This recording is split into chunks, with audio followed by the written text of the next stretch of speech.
Buenas tardes, mi nombre es Ángel Áñez. En esta oportunidad vamos a realizar una breve microclase respecto al sujeto de derecho en el derecho romano y cómo esto obviamente se veía influenciado de acuerdo a las distintas concepciones y el desarrollo del mismo. Primero es menester indicar que en el derecho clásico romano el sujeto de derecho era el hombre, por supuesto para quien se constituyó todo lo que corresponde al derecho, según lo reseña así Hermogeniano, y se emplea indistintamente el término hombre o persona, según también lo reseñan los paisajes del digesto y las institutivas de Cayo. Pero esto no quiere decir que todo hombre o persona como tal sea sujeto de derecho. Cayo nos indica que la principal división dentro del derecho de las personas, en el contexto romano por supuesto, se refiere al hecho de que los hombres vivían como esclavos o como hombres libres. Esto como principal división respecto a quienes son sujetos de derecho y quienes no, o por supuesto sin tener una designación especial. Por tal motivo, la personalidad jurídica, por supuesto, se adjudicaba, ¿sí? o eran personalidades jurídicas, todo ente que obviamente tenía derechos y que también tenía la capacidad de contraer obligaciones distintas a la del hombre. Pero no es hasta aproximadamente la época de Justiniano, ¿sí? Donde se tiene como tal el concepto de lo que corresponde a la persona de acuerdo a las facultades complejas de la personalidad jurídica. En el derecho clásico, al principio del derecho clásico, se empezaron a ver distintas formaciones, ¿sí? o conformaciones, grupos de personas unidas con un objeto determinado, que era conformar como tal grupos, corporaciones o asociaciones, ¿sí? que correspondían a un fin determinado. Sin embargo, estos obraban, ¿sí? dentro de la personalidad jurídica, o obraban verdaderamente como sujetos de derechos. Teniendo en cuenta que estas personas o estas unidades de personas conformaban una fracción jurídica, ¿sí? Los comentaristas los denominaron universitates personarum. A partir de acá, de esta designación, se toman en cuenta o se da el origen o la génesis de lo que vendrían a ser los collegium o universitates, ¿sí? Como tal, las universitates, estas surgen teniendo en cuenta lo que vendría a ser la conformación, ¿sí? y el reconocimiento también del derecho clásico, de que aparte del sujeto de derecho como el hombre, existía, ¿sí? un sujeto de derecho que correspondía a una corporación o a la unidad de personas. Los universitates o collegium, llamándolas de esta forma, los comentaristas correspondían a esta designación del nuevo sujeto de derecho. Obviamente que esta designación se dio debido a que era importante darle una capacidad propia, ¿sí? Sin embargo, estas no podían actuar bajo el derecho privado y mucho menos ser consideradas al inicio, por supuesto, de este reconocimiento como sujetos de derechos. Esto se basó de acuerdo a la ley de las 12 tablas y era reglamentada por la ley de los colegios en ese momento en el derecho romano. Pero no fue hasta la época de Augusto, ¿sí? aproximadamente en el siglo I de nuestra era, donde empezaron a tener relaciones patrimoniales estas universitates o estas corporaciones, y por supuesto se les extendió las normas aplicables a los municipios, a estas corporaciones o a las universitates como se les denominaba, ¿sí? de acuerdo a la ley de los colegios que había mencionado anteriormente. Sin embargo, a los municipios en un primer momento no se les colocó ningún tipo de restricción al momento de tener dominio sobre bienes muebles, inmuebles, incluso esclavos, ¿ok? Sin ningún tipo de dificultad podían tener dominio sobre estos tipos de bienes inmuebles.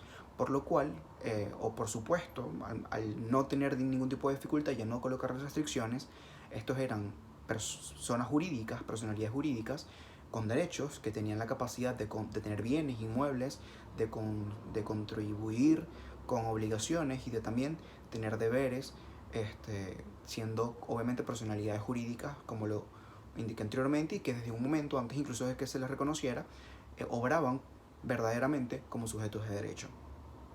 Fue así que a partir, por supuesto, del desarrollo del derecho romano, ¿sí? y de lo que vendría a ser el sujeto de derecho por parte de los escritores, se comenzaron a dar distintas corporaciones, por supuesto, que eran conformadas por esta unidad de personas. En el mismo contexto, por lo menos antiguamente, las curias correspondían a corporaciones que se conformaban en los municipios y que eran conformadas por los individuos más distinguidos del municipio, ¿sí? los cuales se llamaban decuriones, y que de alguna u otra forma eran seleccionados o eran elegidos por los vecinos, los cuales se denominaban plebeyos, y que posteriormente eran elegidos nuevamente por la misma corporación. ¿Okay?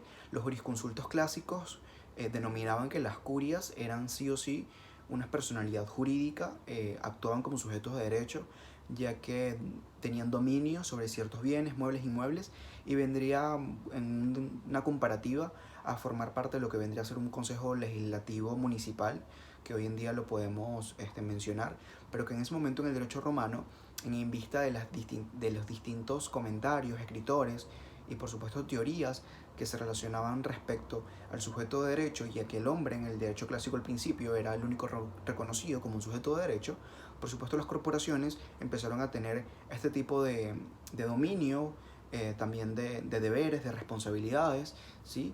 Que por supuesto el Estado, que lo vamos a ver un poco más adelante, el Estado de Roma, adquirió.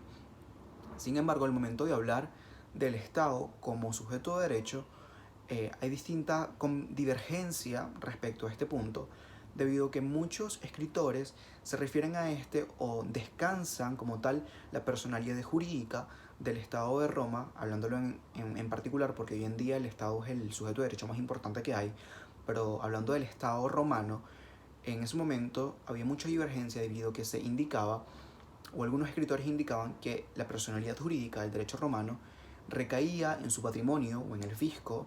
Otros indicaban que el derecho romano recaía la personalidad jurídica en la figura del emperador, y otros indicaban, ¿sí?, que recaía o descansaba esta personalidad jurídica en lo que vendría a ser las universitas, el contexto de universitas. Sin embargo, estos lo confundían también un poco, ¿sí?, con lo que vendría a ser la parte patrimonial, el dominio patrimonial que tenía el Estado de Derecho Romano y por supuesto todo lo que vendría a ser lo que esto conformaba.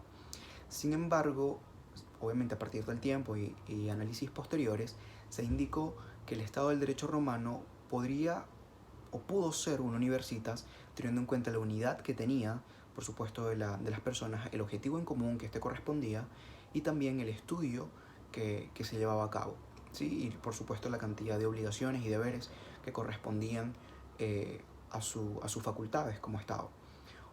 Para concluir, realmente los individuos, ¿sí?, naturales, en vista de que son creación de la naturaleza, ¿sí?, los individuos particulares, un hombre, personas, en vista de que son creación de la naturaleza, y estos empiezan a tener como tal una personalidad y son activamente jurídicos al momento de ser concebidos, a diferencia, por lo menos, de una personalidad jurídica que corresponde a una corporación, que es una creación del hombre, y en el cual el Estado interviene, por supuesto, en su creación y coloca los requisitos correspondientes para poder constituirse. Aquí la diferencia del sujeto de derecho, la personalidad jurídica, y realmente los deberes que hay que diferenciar en lo que hoy en día se conoce como persona jurídica y persona natural, ¿sí?, dentro de lo que vendría a ser el derecho civil. Pero en el derecho de las personas, desde el contexto romano, así es como se correspondía a lo que vendría a ser el sujeto de derecho, y que por supuesto quedó mucho en divergencia posterior de la caída del Imperio Romano. Gracias.